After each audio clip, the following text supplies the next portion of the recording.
Terima kasih Tuhan, terima kasih Roh Kudus, terima kasih Yesus. Kami mengucap syukur buat hari yang besar, hari yang luar biasa, karena Engkau menciptakan setiap hari untuk kami ya Tuhan. Setiap hari Tuhan sudah sediakan kesembuhan, setiap hari Tuhan sudah sediakan pemulihan, dan selalu ada perkenanan Tuhan yang tersedia bagi kami.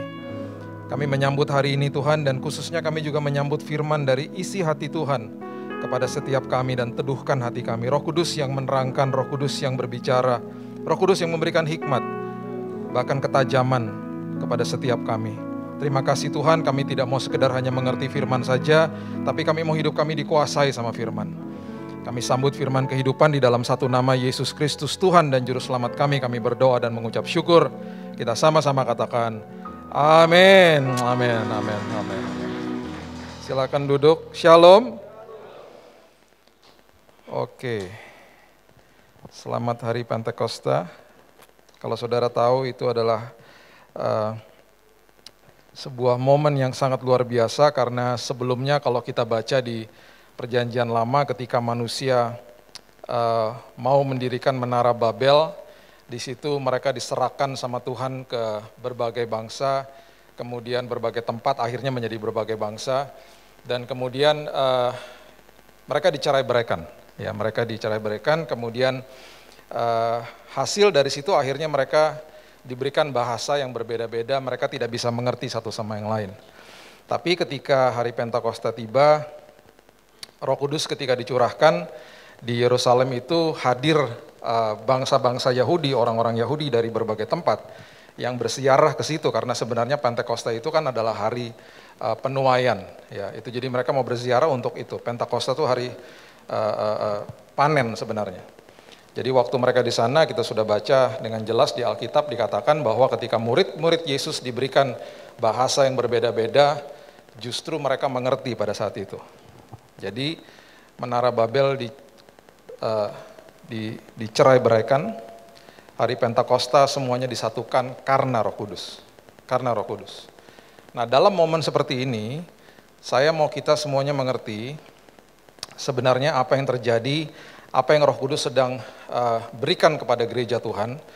Saya akan bahas dua sisi relevan dengan apa yang kita hadapi sekarang ini, dari sisi gereja dan juga dari sisi kita masing-masing. Ya. Roh Kudus, sekali lagi, Roh Kudus selalu menyatukan, Roh Kudus selalu menyatukan tubuh Kristus. Roh Kudus punya pesan, dan selalu pesannya sama. Dan selalu pesannya secara kolektif kepada tubuh Kristus pastinya sama. Ya. Pasti ada DNA daripada gereja yang berbeda-beda, sudah pasti, tapi kemudian dengan urapan masing-masing, tapi pesannya semuanya hampir di seluruh dunia. Ketika saya melihat ini dan saya cek sama teman-teman saya juga, hal yang sama terjadi. Ya, jadi gini, prinsipnya gini, setiap kali ada sesuatu yang terjadi, kita ini harus bertanya kepada Roh Kudus, karena dia adalah penasehat agung, dia adalah konselornya kita, oke? Dalam semua aspek kehidupan, ya, dalam semua aspek, mau itu dalam hal ekonomi, keluarga, dan lain sebagainya, tanya sama dia. Jangan ambil keputusan sendiri. Kalau bingung, kalau enggak, kadang-kadang kita bingung, saya gimana nih, saya mau ngambil keputusan. Berdoa, tanya sama dia. Ya, Tuhan akan setiap pintu yang diketok pasti akan dibukakan. Ya, anak saya aja, saya ajarin berapa bulan yang lalu, anak saya masih 14 tahun, saya ajarin sama dia, kamu minta sama Tuhan supaya kamu punya telinga yang peka. Setelah 1 bulan saya tanya lagi, kamu udah bisa dengar suara Tuhan? Dia mulai jelaskan kepada saya. Ya, jadi sesederhana itu kok. Ya, kita ketuk, Tuhan akan bukakan pintu. Minta aja. Ya, jadi gini, prinsipnya gini. Setiap kali iblis melemparkan, saya ajarin ini kepada kedua anak saya. Setiap kali iblis melempar buah apel, diperuntukkan untuk sesuatu yang mencelakakan manusia, Tuhan akan gantikan jadi jus apel, jadi sesuatu yang nikmat. Paham atau masih terlalu pagi? Saya ulang lagi ya. Kalau kita dilempar sama buah apel, kalau kena kan benjol dong. Sama Tuhan ditangkap, digantikan jus apel dikasih sama kita. Nikmat nggak? Nikmat. Nah, semenjak tahun lalu, semenjak kita menghadapi pandemi ini, ya terakhir saya kesini masih di gedung yang lama, nggak ada yang pakai masker. Bahkan kalau ada yang pakai masker pasti akan dilihatin, kamu sakit ya, pasti gitu. Sekarang kalau nggak ada yang pakai masker, kita akan menegur orang itu. Saya tadi sedikit telat, karena saya di stop sama polisi di tengah jalan. Karena saya nggak pakai masker di mobil. Saya juga bingung, terus saya bilang gini, saya pas dia stopin, saya pakai masker karena saya harus berbicara sama dia kan. Kenapa Pak? ini ada rahasia masker. Lah, saya kan sendirian di mobil. Terus ada peraturan dari mana? Saya nggak tahu nih ada peraturan kayak begini. Ada Pak peraturannya gitu. Pak, jangan lama-lama, saya harus khotbah. Saya bilang gitu. Bapak mau ikut ke gereja? Kalau Bapak mau tilang saya, mau ngomong lebih lama, Bapak masuk ke mobil aja, kita ke gereja sama-sama. Karena saya nggak bisa telat nih Pak. Di sini di jalan raya apa nih ya? Yang tadi ada jalan layang itu, Bekasi ya. Di situ saya di stopin. Oh iya Pak, saya cuma kasih tahu aja kalau gitu Pak. Bapak silakan Pak ke gereja Pak, langsung digituin. Saya buka lagi maskernya. Di dalam mobil kok gitu ya. Apapun itulah, pokoknya sekarang ini kita diperhadapkan dengan masalah seperti ini. Ya. Jadi, bulan Maret tahun lalu ketika pandemi sudah mulai berlangsung gitu ya, saya bertanya sama Tuhan, apa nih Tuhan maksud Tuhan? Apa Roh Kudus yang Engkau sedang lakukan dalam tubuh Kristus? Oke? Ketika gedung-gedung gereja ditutup tahun lalu, di sini juga ditutup ya, sempat ya Pak ya? Oke, ketika gedung gereja ditutup, bukan gerejanya loh ya, gereja nggak bisa ditutup soalnya. Kita harus paham dulu tentang pengertian ini ya, saya jelaskan sebentar lagi. Ketika gedung gereja ditutup, gereja tetap buka. Karena gereja adalah eklesia, gereja adalah orang-orang yang dipanggil keluar. Gereja adalah saudara dan saya. Jadi ibadah nggak bisa stop. Ibadah nggak bisa stop, nanti doa berkat disampaikan, saudara keluar dari gedung gereja ini, ibadah jalan terus loh. Ibadah di sini stop betul, di sana ibadahnya beda lagi. Saudara masuk ke tempat seperti apa nih, kayak mall gitu ya, tempat perbelanjaan lah gitu ya. Di tempat itu saudara tetap beribadah. Ngapain ibadahnya? Formatnya beda, nggak seperti di sini. Kita ada praise and worship, ada firman Tuhan. Formatnya seperti apa? Ngantre. Orang Indonesia paling nggak bisa ngantre, amin atau amin. Ngantre itu ibadah. Ketika lift kebuka, yang dari dalam keluar dulu, yang di luar nunggu. Jangan gubrak-gubrakan di depan lift. Kalau ketakutan ketinggalan sama lift, pencet aja tombolnya. Kalau udah pencet tombol liftnya masih ketutup juga, berarti liftnya rusak. Puji Tuhan kita nggak masuk situ. Ya, itu satu. Kemudian kalau lagi ke food court, lagi kemana-mana, beresin mejanya, itu ibadah loh. Kalau kita hanya mengurung Tuhan di gedung gereja, suami istri yang berkelahi tadi di mobil, setelah sampai di pelataran parkiran gereja, dia akan bilang stop dulu pertengkarannya, kita ibadah dulu, nanti kita lanjutin, oke? Setelah ibadah selesai di sini, masuk ke mobil lagi, langsung, tadi sampai mana? Diterusin lagi pertengkarannya. Ketika kita masuk ke dalam rumah kita masing-masing, karena saya adalah gerejanya, rumah saya berubah jadi tempat ibadah. Amin atau amin? Kalau enggak percuma kita kurung Tuhan di dalam gedung gereja. Kita nggak akan bisa berdampak karena arti gereja bukan itu. Coba lihat, Matius 12 ayat 6. Matius 12 ayat yang ke-6. Ya, firman Tuhan katakan begini, ini Yesus loh, makanya ketika Yesus datang, dia menjelaskan Bapa, isi hati Bapa. Ketika dia datang, dia mementahkan semua apapun ajaran-ajaran agamawi. Perhatikan ini, dia katakan begini, aku berkata kepadamu, di sini ada yang melebihi bait Allah. Nah loh, ini dia bicara kepada murid-muridnya dan orang Farisi pastinya juga mendengar pengajaran seperti ini. Dan mereka pasti bingung karena di depan mereka semuanya ada bait Allah kedua yang didirikan sama Herodes dan besarnya luar biasa. Satu cut stone saja kalau saya pelajari speknya itu bisa 500 ton beratnya, batunya. Jadi besarnya luar biasa. Pada saat itu gedung paling besar lah di situ. Jadi ketika dia bilang begini, ada yang melebihi bait Allah, ya bingunglah mereka, melebihi bait Allah. Bingung pasti mereka. Bait Allah adalah tempat yang sangat sakral bagi mereka. Sampai-sampai ada kaisar Romawi yang mau mendirikan patungnya di tempat pelataran bait Allah, sampai-sampai akhirnya dia dibunuh sama rekannya sendiri. Karena menimbulkan kegaduhan bagi orang Yahudi. Sampai-sampai orang Yahudi merobekkan bajunya, puasa, nggak mau makan, dan lain sebagainya. Mengerikan lah pada saat itu. Karena apa? Mereka betul-betul menganggap itu sakralnya luar biasa tempat itu. Jadi ketika kucuk-kucuk, Yesus datang bilang, ini sebentar lagi ada yang melebihi bait Allah. Ya bingung lah. Makanya ketika dia mengajar di situ, ketika dia keluar dari bait Allah, murid-muridnya bertanya begini, Markus 13 ayat 1, coba lihat. Mereka bertanya begini. Mereka sedang keluar, bertanya begini. Ketika Yesus keluar dari bait Allah, seorang muridnya berkata kepadanya, Guru, lihatlah betapa kokohnya batu-batu itu dan betapa megahnya gedung-gedung itu. Ini besar banget. Yang lebih besar tuh maksudnya apa? Di ayat yang kedua, Yesus bernubuat tentang bait Allah. Dia masih belum jelaskan. Dia nubuatkan begini. Yesus berkata kepadanya, kau lihat gedung-gedung yang hebat ini, tidak ada satu batu pun yang dibiarkan terletak di atas batu yang lain, semuanya akan diruntuhkan. Diruntuhkan adalah thrown down bahasa Inggrisnya. Ini nubuatan sebenarnya, ketika dia sudah naik ke surga, terjadi pemberontakan di dalam Yerusalem. Anak-anak muda Yahudi pada pemberontak, akhirnya dikirimlah tentara dari pusat Roma untuk menghancurkan mereka dan membunuh mereka di saat tembok Yerusalem ditutup sama mereka. Terjadi pembantaian massal. Dan bait Allah yang kedua dihancurkan. Kalau Bapak Ibu pernah ke sana, ya, di luar tembok Yerusalem, itu masih ada bekas batu-batu dari bait Allah yang kedua. Thrown down, dilempar ke bawah, terjadi. Dan itu masih ada sampai sekarang. Nah, akhirnya Paulus membuat sebuah statement yang luar biasa ketika dia menajamkan apa yang Yesus katakan tentang ada yang lebih besar daripada bait Allah. Ketika Paulus mengatakan begini, tubuhmu adalah bait Allah. Semua yang di zaman perjanjian lama yang berupa fisik, semuanya dimasukin ke dalam kehidupan manusia di dalam perjanjian baru. Semua yang sifatnya serba bait Allah, serba fisik, dirubah sekarang bait Allah adalah hidupmu. Di dalam perjanjian lama semuanya serba pengorbanan, masuk ke dalam perjanjian baru semuanya ketaatan. Ketaatan lebih dahsyat daripada pengorbanan. Gak ada artinya pengorbanan tanpa ketaatan. Gak ada artinya pelayanan tanpa ketaatan. Gak ada artinya datang ke gedung gereja tanpa ketaatan. Gak ada artinya. Karena ketaatan lebih besar daripada pengorbanan.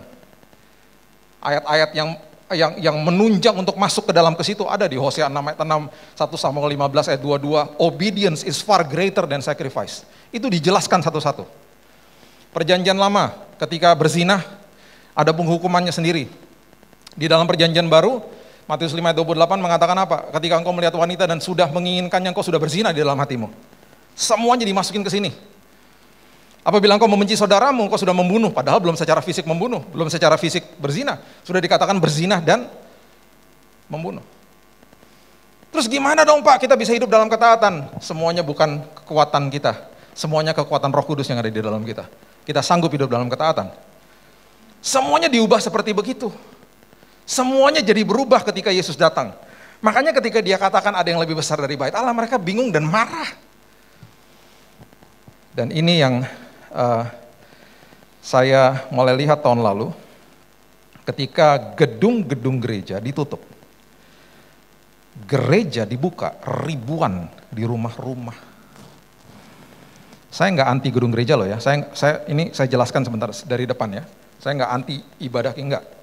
Kita penting datang ibadah seperti ini.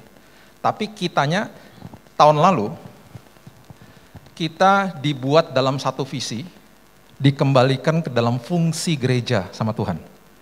Apa maksudnya? Coba lihat. Saya bawa kita ke dalam sejarah, supaya kita ngerti tahun lalu itu kita dibuat apa sama Tuhan. Oke? Kisah Rasul pasal yang kedua. Ini yang membuat saya tersenyum di bulan April tahun lalu ketika saya melihat ini terjadi satu-satu di depan mata saya bilang gini, wow, Roh Kudus engkau dahsyatnya luar biasa.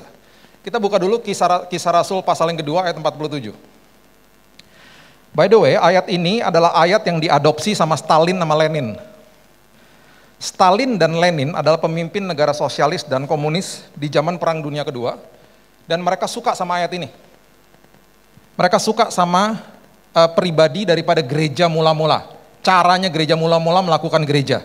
Mereka suka sama ayat ini sampai-sampai ayat ini diadopsi, dimasukin ke dalam konstitusi Uni Soviet tahun 39. Pastinya elemen Tuhannya dihilangkan lah, nggak ada Tuhannya, karena sosialis dan komunis ya. Mereka baca ayat ini dan mereka suka. Dikatakan begini, sambil memuji Allah, itu sambungan dari ayat 46. Dan mereka disukai semua orang, ini mereka suka banget lihat ayat ini. Mereka disukai semua orang. Dan tiap-tiap hari Tuhan menambah jumlah mereka dengan orang yang diselamatkan. Ini adalah ayat tentang gereja mula-mula, mereka disukai semua orang. Semua loh, semua, berarti nggak ada yang nggak suka. Berarti nggak ada satupun orang yang bilang, gue nggak suka sama dia. Gereja mula-mula disukai semua orang. Amanat agung terjadi nih saat ini. Tadi kita udah dibahas amanat agung kan. Terjadi nih. Kemudian mereka jumlahnya ditambahkan bukan karena program gereja, bukan. Yang nambahin siapa? Tuhan. Tuhan berarti Tuhan percaya sama mereka, Tuhan kirim jiwa-jiwa ke situ. Mereka mau tahu ini gimana caranya. Sampai seperti gini, kita adopsi deh. Kita masukin, kita belajar ciri-ciri pilar-pilar gereja mula-mula. Nah, ini dia yang dari tahun lalu kita dibawa ke dalam pengertian ini dan gereja dikembalikan ke dalam fungsinya. Supaya ketika kita sudah berkumpul lagi seperti ini di tempat ini, kita makin dewasa. Apa yang kita dilakukan, apa yang terjadi, apa yang dilakukan sama Roh Kudus sejak tahun lalu. Ketika gedung-gedung ditutup, dan masih banyak juga gereja yang masih ditutup sampai hari ini. Ini yang terjadi. Coba lihat mundur sedikit, ayat yang ke-42. Ayat 42. Ada 5, cepat aja saya bagikan ya. Lihat ini. Ini pilar gereja mula-mula.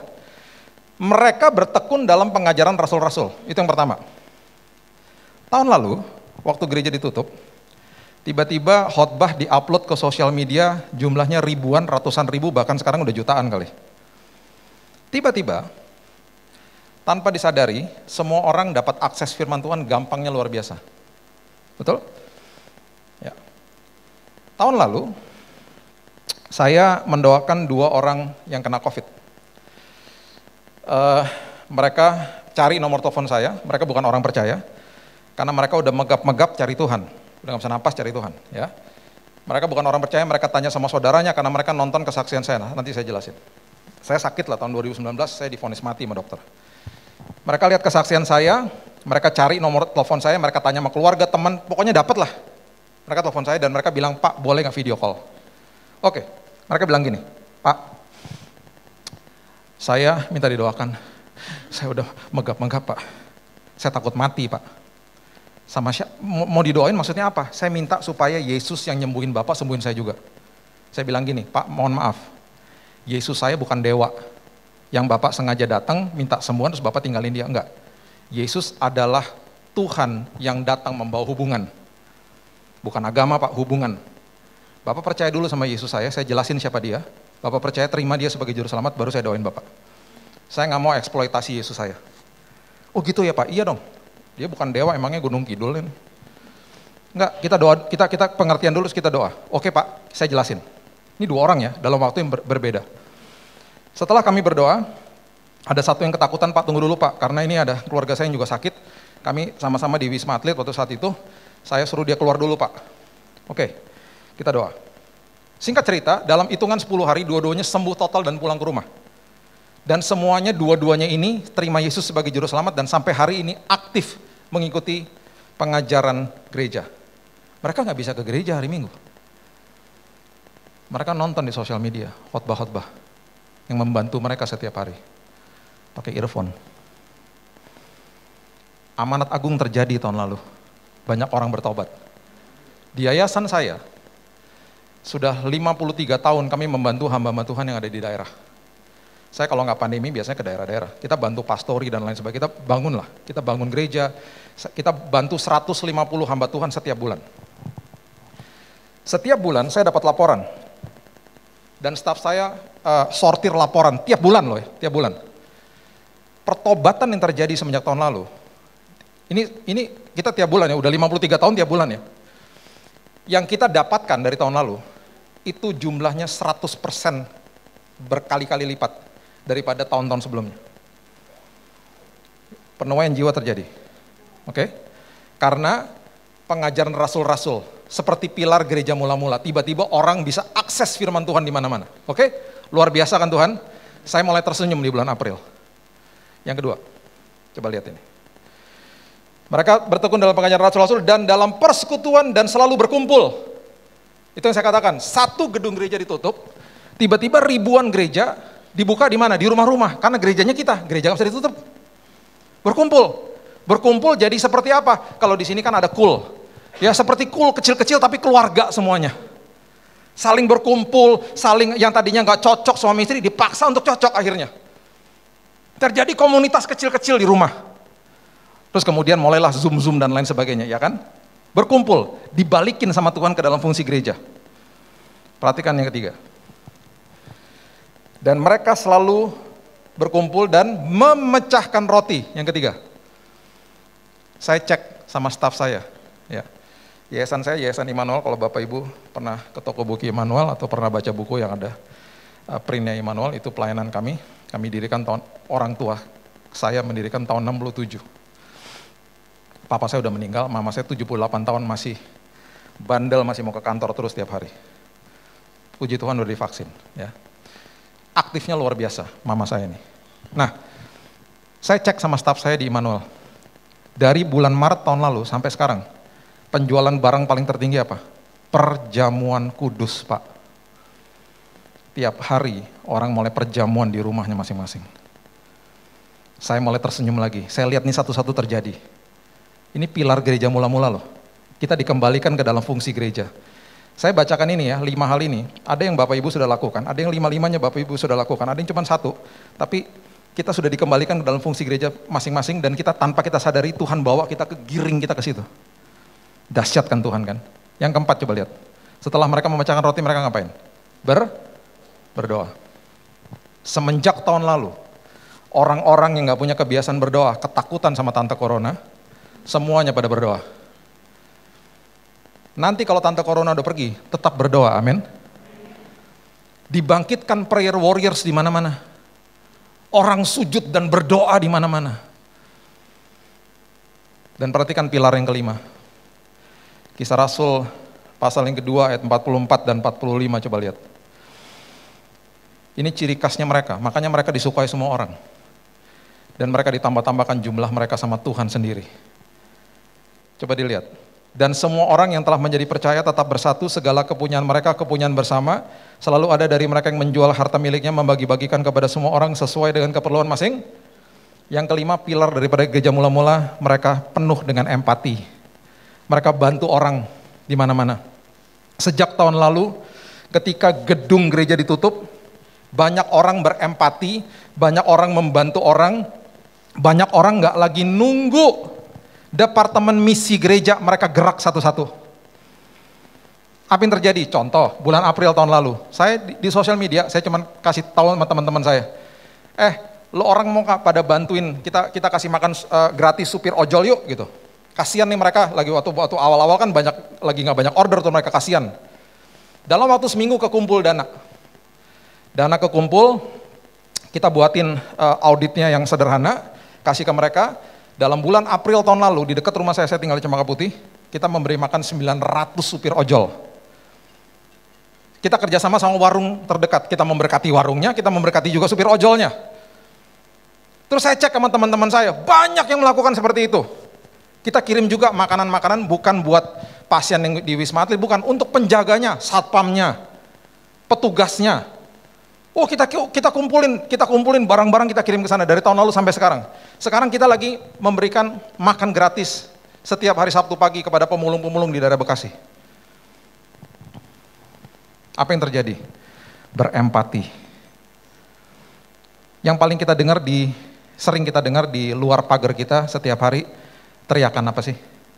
Semenjak tahun lalu ada orang teriak begini, paket. Betul atau betul? Tanpa kita sadari kita kasih tips sama mereka. Tanpa kita sadari kita punya timbul rasa empati. Yang nganterin GoFood kita bilang ini, Mas, tadi ada biaya parkir. Nggak ada Pak. Oke Pas, nanti saya kasih tip. Di aplikasinya klik tipnya. Berempati di mana-mana. Tanpa kita sadari Roh Kudus menggiring kita kepada 5 pilar gereja mula-mula. Dan penuaian jiwa terjadi di mana-mana. Itu dahsyatnya Tuhan. Makanya ketika kita kembali ke dalam gedung gereja seperti begini, harusnya kita makin dewasa di dalam Tuhan. Karena Tuhan lagi gerakin, itu yang saya bilangin, iblis lempar apel dijadiin jus apel sama Tuhan. Dahsyat Tuhan. Jadi saya tersenyum di bulan April ketika Tuhan bukain satu-satu ini, saya tersenyum, saya bilang, wow, luar biasa. Dan ketika ini terjadi, harusnya kita ini sekarang ini disukai semua orang. Dan sebentar lagi Tuhan sendiri yang akan tambahin jumlah-jumlahnya.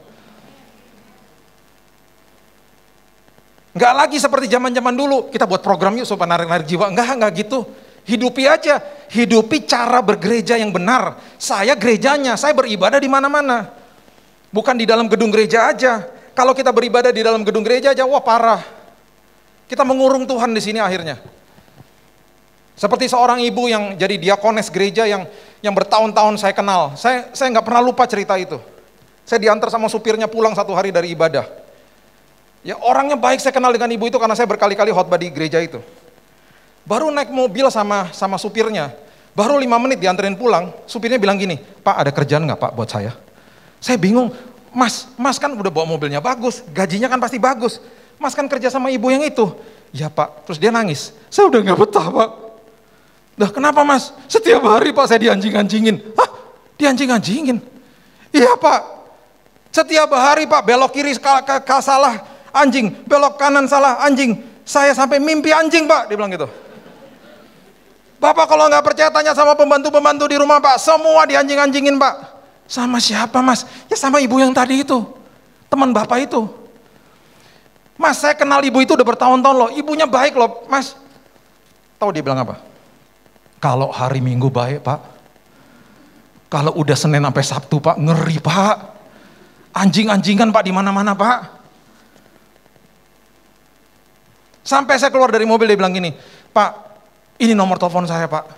Tolong Pak, kalau Bapak ada lowongan, tolong ingat saya Pak.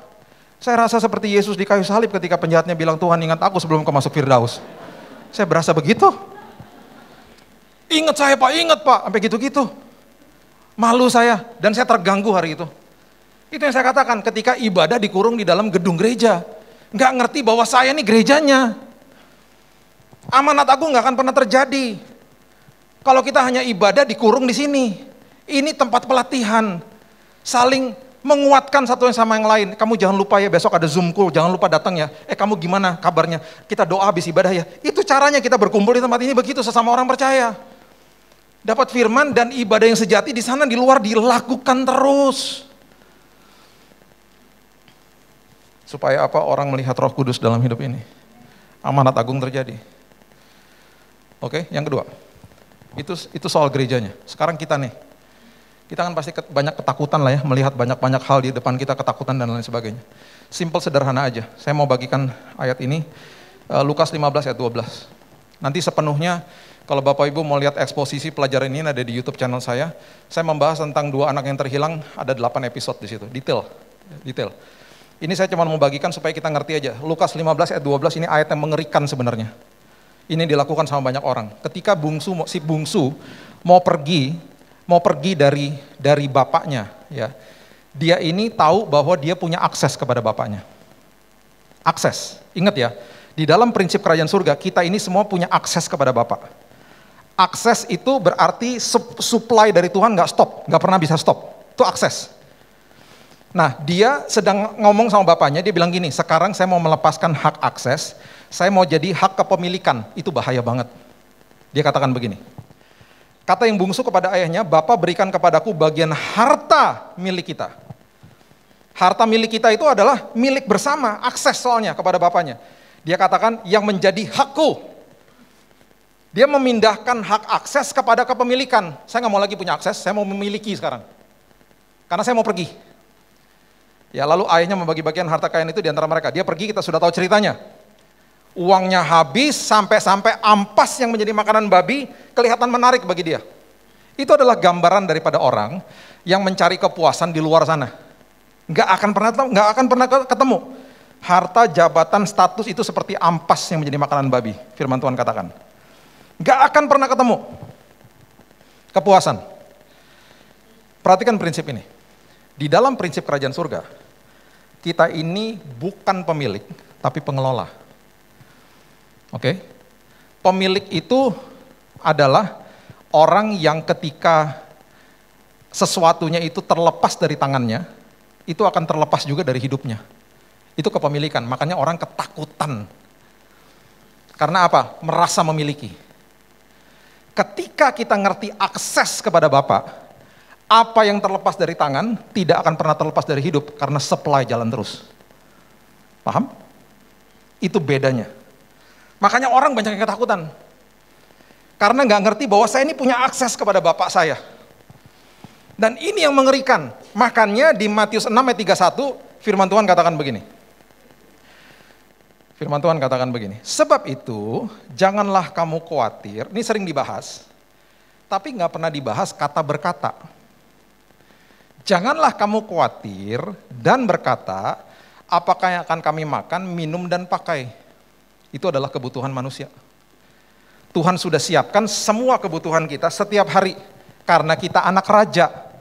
Karena kita punya akses kepada Bapa kita. Apa yang Bapak punya, saya juga punya. Itu akses namanya. Hak milik kita kok, anak-anaknya yang bungsu tahu kok, hak milik kita bersama-sama. Dia nggak mau, minta yang menjadi hakku sekarang. Memindahkan akses kepada kepemilikan itu mengerikan yang luar biasa dan membuat manusia jadi ketakutan.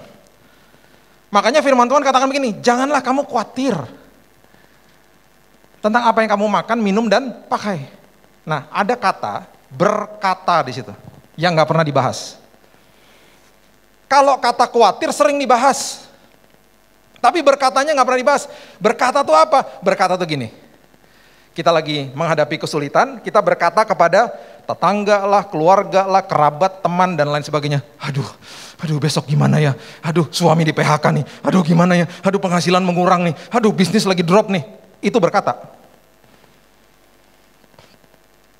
Itu sama aja, ya sama aja. Kalau anak saya udah makan nih, hari ini udah makan. Terus dia lihat di atas meja makan nggak ada makanan buat besok. Ya memang belum ada lah. Besok nanti kan urusan sendiri. Dia lihat di atas meja makan belum ada makanan, dia ke rumah tetangga. Dia bilang gini, dia ngebel. Om, tante, bagi makanan dong buat besok. Loh, bukannya kamu anaknya Pak Billy? Betul. Kenapa kamu minta makanan di sini? Karena saya lihat di atas meja makan di rumahnya orang tua saya belum ada makanan buat besok. Saya minta makanan buat besok. Itu seperti itu tuh. Malu-maluin nggak? Malu-maluin. Makanya saya paling anti sama orang Kristen yang pinjam-pinjam uang. Saya paling anti. Saya udah ngalamin kok semuanya. Saya paling anti, itu sama dengan berkata, jangan khawatir dan berkata. Itu paling ekstrim, udah paling ekstrim, ketakutan, gue pinjam uang dong. Tapi Pak, saya udah mepet Pak. Tuhan suka kita mepet. Supaya ketika kita nanti dijawab doanya sama Tuhan, kita bisa katakan itu semuanya karena Tuhan, bukan karena saya. Karena udah mustahil nih, udah gak bisa lagi. Saya punya teman, seorang ibu yang menjadi teman baik istri saya. Bisnisnya bangkrut, habis, tokonya udah mau tutup. Dia punya mobil niaga, tinggal 2 bulan lagi pembayaran, nggak bisa bayar udah. Tunggakannya tinggal 2 bulan, sayang nggak? Sayang, tanggung nggak? Tanggung, tinggal 2 bulan. Nggak bisa bayar, didatengin debt collector ke rumahnya, nggak bisa bayar. Debt collector marah-marah di rumahnya. Terus dia bilang gini, Mas marah-marah juga nggak akan bisa nambahin saldo saya. Saya buatin kopi ya Mas. Dia buatin kopi. Singkat cerita pulang, dia pulang. Gak punya uang udah. Bisa nggak dia telepon keluarganya atau temennya bilang, gue pinjem uang dulu dong, tanggung nih tinggal 2 bulan, ntar gue nyicil deh sama lo. Mobil niaga tinggal 2 bulan lagi cicilan. Bisa aja. Dia nggak mau. Mepet nggak? Didatengin debt collector bukan mepet lagi. Besoknya. Ini WhatsApp-nya saya baca sendiri loh. Ini bukan cerita katanya, ini teman saya soalnya. Debt collector ngomong gini, Bu, saya udah ngomong sama orang sales, kita udah sepakat. Tunggakan 2 bulan kami bayarin dulu ya Bu. Kalau ibu nanti ada uangnya, ibu boleh nyicil tanpa bunga ke kami. Saya nggak pernah dengar debt collector bayarin utang. Kecuali debt collector lagi mengalami hari Pentakosta, amin. Debt collector lagi dijamah sama Roh Kudus, amin. Nggak ada. Saya nggak pernah dengar. Oke, beres dong. Satu masalah beres. Masalahnya tetap ada, dia tetap harus bayar hutang dong.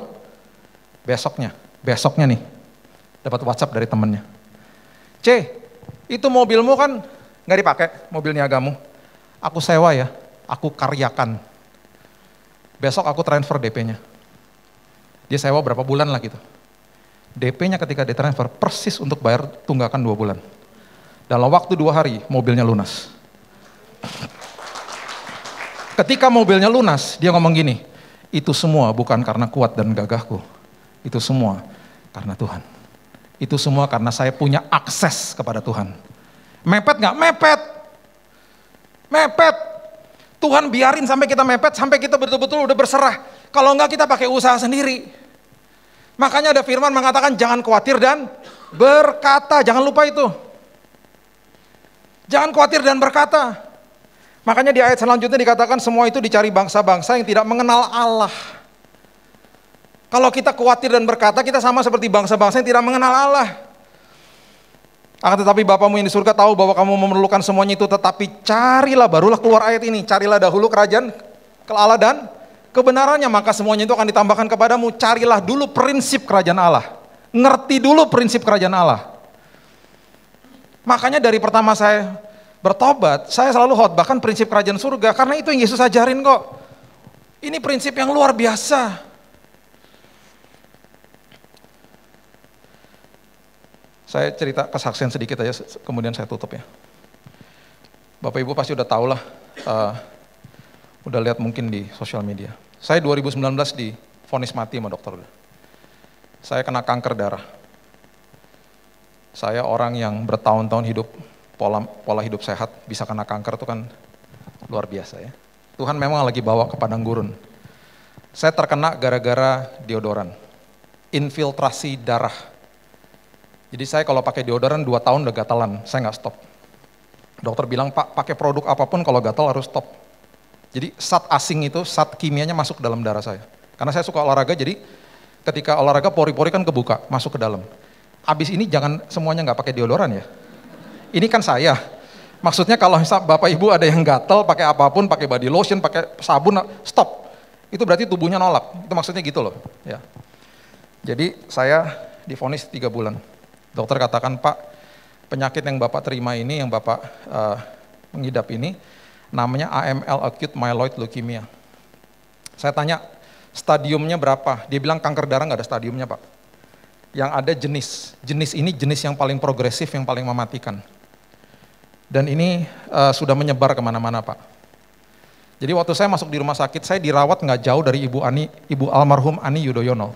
Ibu Ani Yudhoyono, almarhum, itu penyakitnya persis sama seperti saya, AML. Karena kanker darah tuh ada macam-macam. Dia sama persis sama saya. Hitungan 3 bulan beliau meninggal. Dia dirawat di General Singapore apalah hospital apa gitu ya. Saya di SJ, nggak jauhan, nggak deket kok. Dalam waktu yang bersamaan. Saya masuk Januari, beliau masuk Februari. Dan 3 bulan saya lihat di TV ketika dia meninggal, saya nangis di depan TV. Karena saya tahu rasanya. Abis. Saudara lihat saya sekarang udah gemukan. Saya 2 tahun lalu habis sudah. Ini saya udah naik hampir 15 kilo. Habis, badan saya udah habis. Udah tinggal tunggu mati kok. Ketika mau dikasih obat sama dokter, suster masuk ke dalam, sama dokter masuk ke dalam kamar saya. Nama dokternya Dr. Grace. Saya langsung lihat, dokter kasih karunia. Dia bilang gini sama saya, Pak, kita udah cek. Ini udah kemana-mana, Pak. Dan kami nggak punya pilihan, kami harus bolongin dada Bapak. Karena obatnya harus dimasukin lewat situ, nggak bisa lewat infus. Yang dimasukin ke dalam tubuh saya adalah 500 mili cairan kemo. Ini 240 ya, 2 kali beginilah. Tiap hari ini 2 kali begini masuk ke dalam tubuh saya. Masalahnya adalah, 1 tetes dari cairan kemo itu kalau jatuh ke tangannya suster ketika dia lagi beberes, tangannya kebakar. 1 tetes aja. Jadi lagi beberes nih, jatuh ke tetes gitu, kebakar tangannya langsung. Jadi Bapak Ibu bisa bayangin 500 mili masuk ke tubuh saya, kebakarlah dalam saya. Dokter bilang gini, Pak, kami udah gak ada pilihan. Udah gak ada pilihan. Kami harus kasih ini, ada kemungkinan 60-70% pengobatan ini gagal semua. Bapak akan mati. Bapak akan masuk ICU, koma, meninggal. Saya harus kasih tahu dari awal, Pak, supaya Bapak ngerti kalau Bapak meninggal, Ibu gak akan tuntut rumah sakit. Jadi saya minta Bapak sama Ibu tanda tangan sebelum pengobatan dilakukan. Jadi kayak tanda tangan sertifikat mati aja udah. Itu yang manusia katakan, itu realita kan. Firman Tuhan katakan apa? Amsal 4 ayat 20-23, arahkan telingamu kepada ucapanku, simpan di dalam lubuk hatimu, percayalah, karena itu adalah sumber daripada kesembuhan dan kehidupan. Jadi saya selalu katakan begini, itu kenyataan harus tunduk sama kebenaran. Kenyataan harus tunduk sama kebenaran, itu tiap hari saya katakan. Dan saya bilang, Tuhan, saya punya akses kepada Tuhan. Kalau Tuhan sehat, berarti saya sehat. Kan akses. Apa yang kau miliki, aku miliki Tuhan. Itu iman saya. Engkau sudah memiliki tubuh yang sehat, berarti aku juga sehat Tuhan. Itu saya perkatakan tiap hari. Tapi mengalami hal-hal yang mengerikan. Di bulan Januari itu setelah pengobatan, saya kolaps.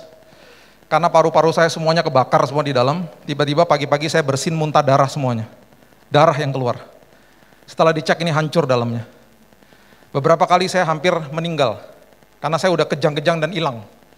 Mau dibawa ke ICU nggak jadi, karena Tuhan kayak bangkitin lagi. Dalam 5 menit, 6 menit bangkit lagi gitu. Nggak jadi masuk ICU, tapi mengalami kengerian berkali-kali. Sampai-sampai saya bilang, Tuhan, itu kejadian-kejadian kemarin ngeri banget Tuhan. Tiba-tiba ada suara Roh Kudus dalam hati saya, nggak apa-apa, tambah ngeri, tambah seru kesaksiannya. Singkat cerita aja, ya saya nggak punya banyak waktu. Itu bulan Januari, saya divonis 3 bulan mati. Bulan Februari mereka cek saya. Ceknya bukan cek darah biasa ya Bapak Ibu, ceknya di sini. Sumsum tulang belakang. Itu ceknya, itu pabriknya darah di situ. Kalau dicek, dimasukin sama jarumnya besar, bukan jarum kayak di Prodia kecil-kecil, enggak, jarumnya besar. Ketika dia nembus daging itu ada anestesi. Ketika dia masuk ke dalam tulang, enggak ada anestesinya. Enggak ada anestesi untuk tulang. Menjerit saya, menjerit. Sakitnya luar biasa. Mereka cek, ada 10 dokter. Satunya orang Amerika. Setelah selesai, mereka bawa saya ke kamarnya. Dokternya lihat hasilnya di komputernya. Dia lihat ke saya. Di bulan Februari. Pak, kami mau menyatakan Pak, kami tidak bisa menemukan satupun sel kankernya, hilang semuanya. Hilang semuanya Pak. Saya yang nanya, masa nggak ada sisa dok? 10%, 5% nggak ada sisa? Nggak, saya nggak pernah lupa kata-kata dia, you are clean, kamu bersih total. Kenapa? Akses. Saya ada di sini, ini karena saya anaknya bapak saya di surga. Bapak saya di surga adalah bapak kita semuanya. Bapaknya saya, bapaknya saudara sama. Bapak saya yang menyembuhkan saya, bapak yang sama yang akan menyembuhkan Bapak Ibu sekalian kalau ada yang sakit. Bapak saya yang sama, bapaknya ibu yang tadi memberikan pertolongan di saat-saat yang sulit. Bapak yang sama akan menolong Bapak Ibu sekalian di tempat ini. Karena akses. Itulah Roh Kudus. Ambil hikmatnya Roh Kudus. Dan lakukan kehidupan ini dengan kemenangan. Setiap hari katakan, aku percaya Tuhan. Aku percaya, jangan dengarkan perkataan kebohongan iblis. Roh Kudus sudah diberikan, dengarkan perkataan dia. Peka sama perkataan dia. Kita menjadi manusia-manusia yang penuh dengan kemenangan. Berikan tepuk tangan kita untuk Tuhan kita. Terima kasih Tuhan buat pagi yang indah ini. Hamba-Mu stop sampai di sini. Tapi firman Tuhan terus berkumandang di hati kami, karena ada Roh Kudus yang selalu mengingatkan. Ada Roh Kudus yang selalu menjadi konselor agung kami, penasehat kami. Kami percaya di hari Pentakosta ini ya Tuhan, pencurahan Roh Kudus sudah terjadi bagi kami semuanya. Kami sudah diberikan hikmat, kami sudah dijaga hati dan pikiran kami. Dan oleh sebab itu kami gak mau dibohongi sama iblis. Tiap hari dia kerjanya hanya bohongi kita. Aku tolak Tuhan, kami tolak kebohongan dia. Kami mau mengarahkan telinga kami kepada ucapan-Mu ya Tuhan. Dan simpan di dalam lubuk hati kami. Karena itu adalah sumber daripada kehidupan. Sumber daripada kesembuhan. Karena kami punya akses kepada Bapa kami. Supply-nya tidak pernah habis. Tidak pernah habis. Keekonomian kami akan dipulihkan. Kesehatan kami dipulihkan. Masa depan kami dipulihkan. Bahkan yang terhilang di tahun 2020. Semua yang terhilang di tahun itu digantikan oleh Tuhan di tahun ini. Berkali-kali lipat, karena kami punya akses. Kami punya Bapa atas segala Bapa, sumber atas segala sumber. Meteraikan firman ini ya Tuhan. Nah, kami akan jadi pelaku-pelaku firman yang luar biasa. Kami adalah gereja Tuhan yang sudah dipulihkan. Kembali ke dalam fungsi awal gereja. Gereja yang berdoa.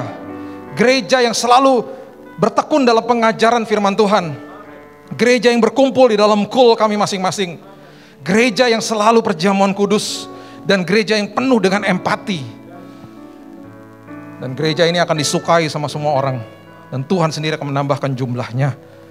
Terima kasih Tuhan, terima kasih Yesus. Hanya di dalam satu nama, Yesus Kristus Tuhan dan Juru Selamat kami. Kami sudah berdoa dan mengucap syukur. Kita sama-sama katakan, amin. Tuhan berkati. Sekarang terimalah berkat Tuhan.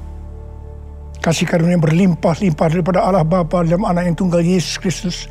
Persekutuan yang manis dengan Roh Kudus menyertai sekalian mulai hari ini. Sampai Tuhan Yesus datang kembali menjemput kita di awan-awan dan bahkan sampai selama-lamanya. Yang percaya bersama-sama katakan, amin.